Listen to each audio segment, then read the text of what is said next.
આણંદ જિલ્લામાં લાંચિયા સરકારી બાબુઓ સામે એન્ટી કરપ્શન બ્યુરો એટલે કે એસીબીએ લાલ આંખ કરી હતી।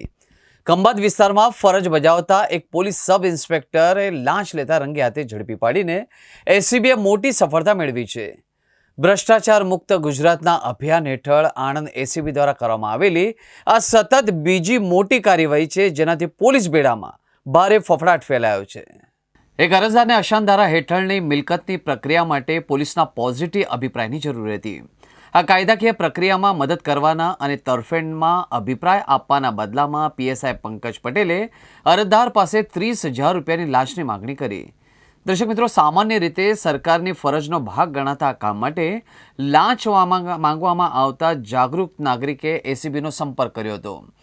એસીબીની સૂચના મુજબ અરજદાર લાંચના નાણાં આપવા માટે લાલ દરવાજા પોલીસ ચોકી પહોંચ્યા હતા, જેઓ પીએસઆઈ પંકજ પટેલે 30,000 રૂપિયાની રકમ સ્વીકારી કે તુરત જ ત્યાં પહેલેથી જ વોચમાં ઊભેલી એસીબીની ટીમે તરાપ મારી હતી।